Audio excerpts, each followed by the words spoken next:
Ladies and gentlemen, good morning. Welcome to JCN.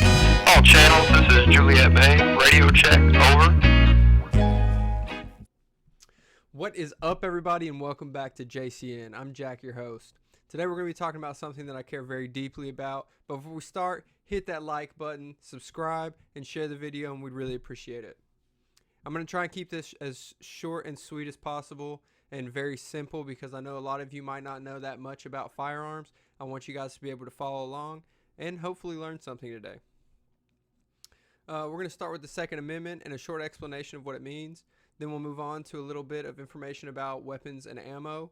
And finally, some statistics and facts about guns, gun law, and gun-related crimes. So let's get right into it. The Second Amendment.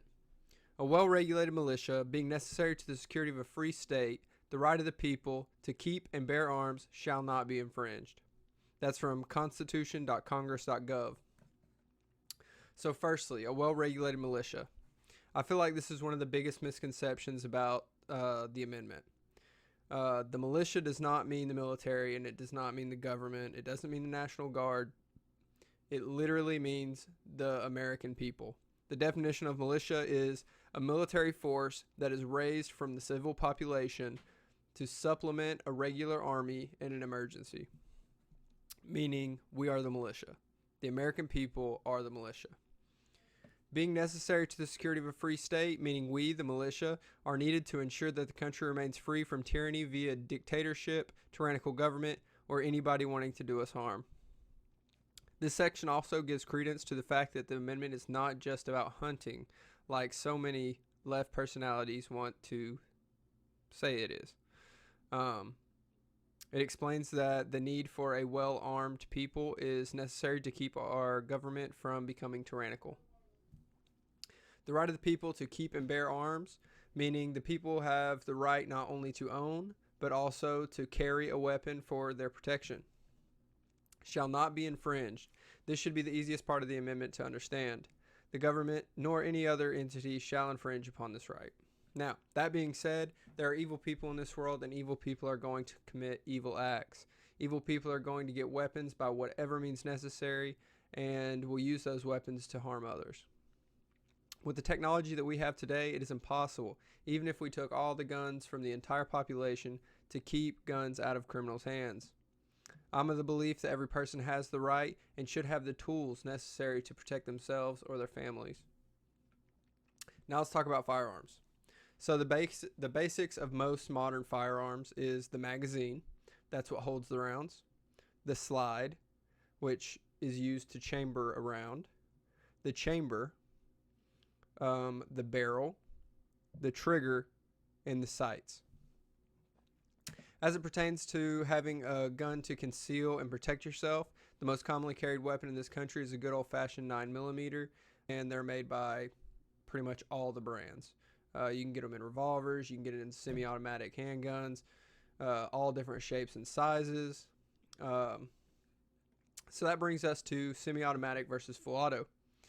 Semi-automatic means that if you pull the trigger, one bullet is fired.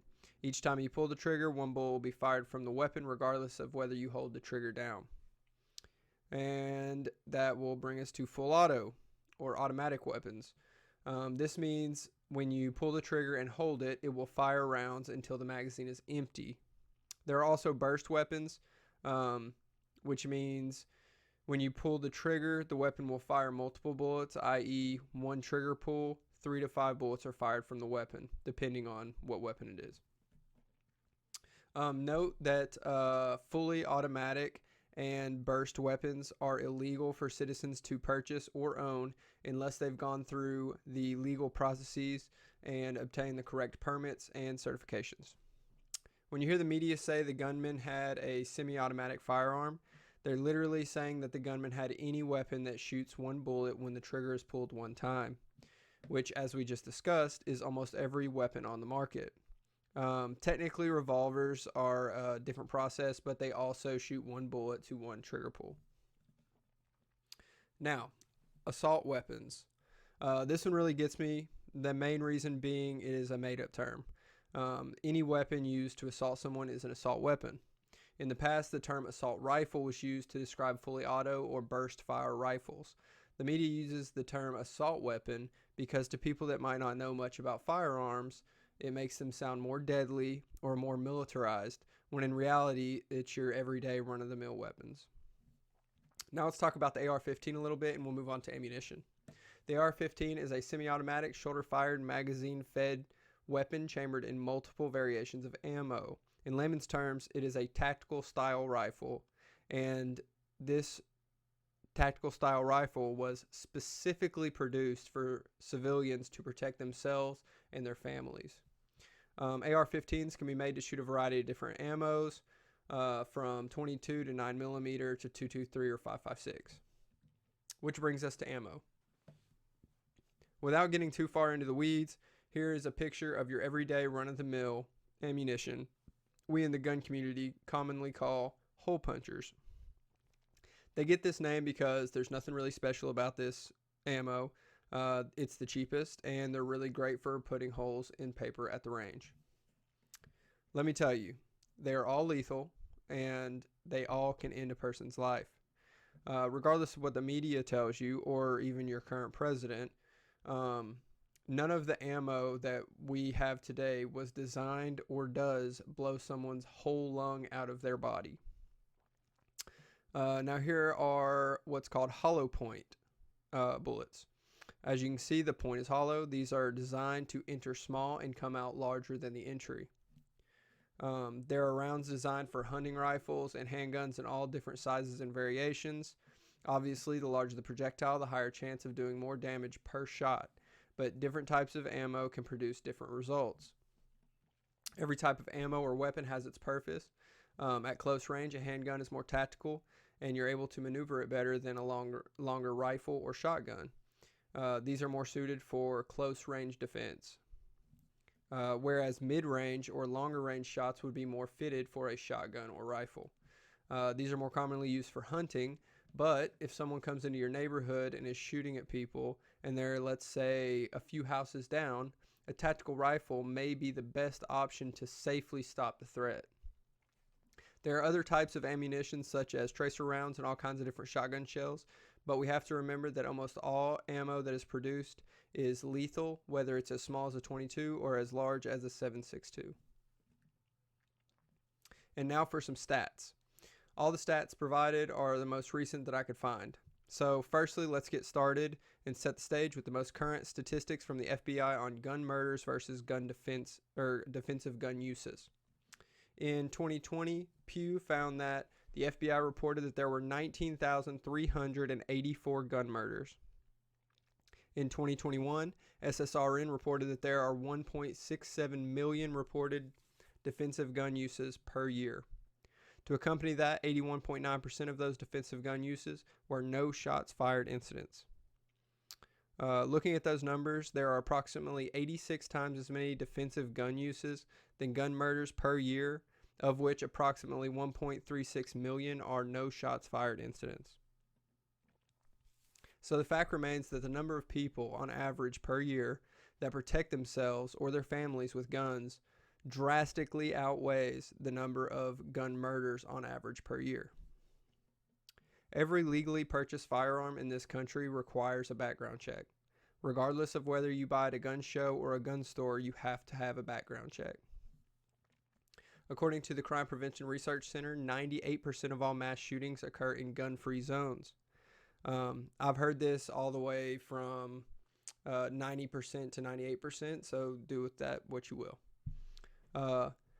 This one hurts my heart. Every time I see one of these shootings are committed in a place where guns are prohibited, I think about the families that lost someone, and it really affects me. In my opinion, I would absolutely love to see some optional in-depth classes or training for teachers, professors, anyone that's usually in a place where that is referred to as a gun-free zone, so that if they're ever in a situation, they know how to properly store and use a firearm if the situation ever arises that they're needed to.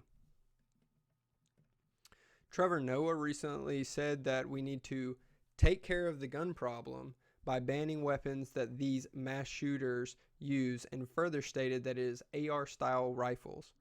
Over 70% of mass shootings since 1982 were committed by people using handguns. One of, if not the worst, mass shooting in our history committed at Virginia Tech was committed by a shooter with 2 handguns and a bunch of magazines full of ammo.